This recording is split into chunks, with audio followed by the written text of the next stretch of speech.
Want to be President of the United States? It's a dream many have, but few realize the true cost. Well, get ready to kiss some rings, corporate rings, that is. The journey to the Oval Office is paved with corporate influence. Elections cost mountains of cash, and guess who has mountains of cash? Yep, big companies.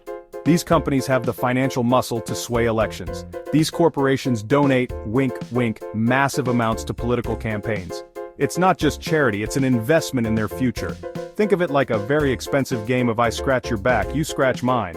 The stakes are high and the returns can be enormous. Politicians need money to win elections, and corporations need politicians to pass laws that benefit them.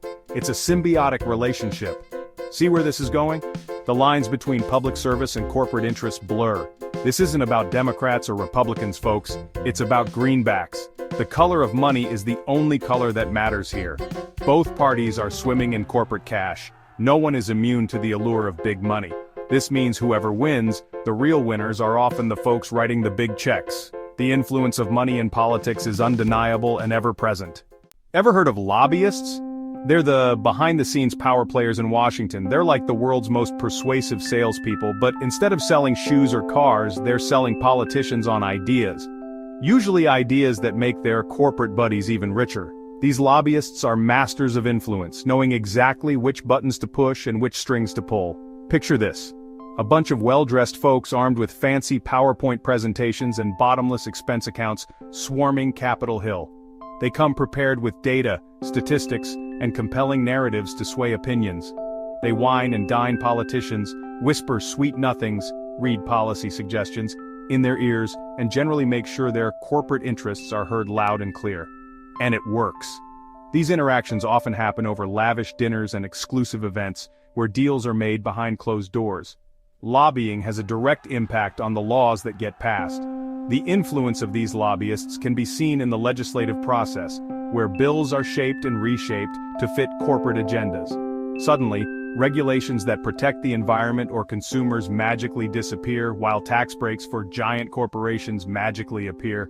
It's almost like magic, but with real-world consequences. Funny how that works, huh? The cozy relationship between lobbyists and politicians often leaves the public wondering whose interests are truly being served. Let's be real, folks. The idea of a president being controlled by corporations isn't exactly a new conspiracy theory. History is full of examples of leaders who were a little too cozy with big business.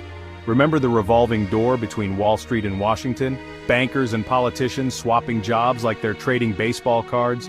Or how about when energy companies practically wrote the energy policy? The point is, when corporations have this much influence, it's hard to tell where their interests end and the country's begin. And that, my friends, is a problem. So you dutifully head to the polls every few years and cast your vote. You stand in line, sometimes for hours, waiting for your turn to make your voice heard. You feel good, maybe even a little patriotic. There's a sense of accomplishment, a feeling that you've done your civic duty. But here's the kicker. If the system is rigged in favor of corporations, does your vote really matter as much as you think it does? Think about it. The choices on the ballot often seem confusing and the candidates' promises can be hard to believe. Both candidates are funded by the same corporate interests. They receive massive donations from big businesses that expect something in return.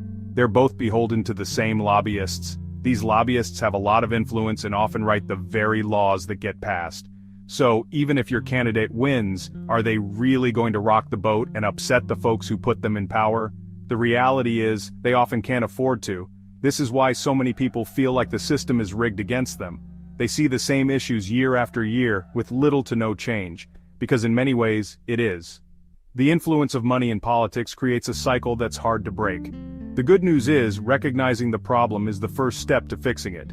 Awareness can lead to action. We need campaign finance reform, stricter lobbying laws, and a more engaged electorate. And a whole lot more transparency in government. Only then can we start to see real change. Until then, the corporations will keep winning, and the rest of us will be left holding the bag. But change is possible if we all work together.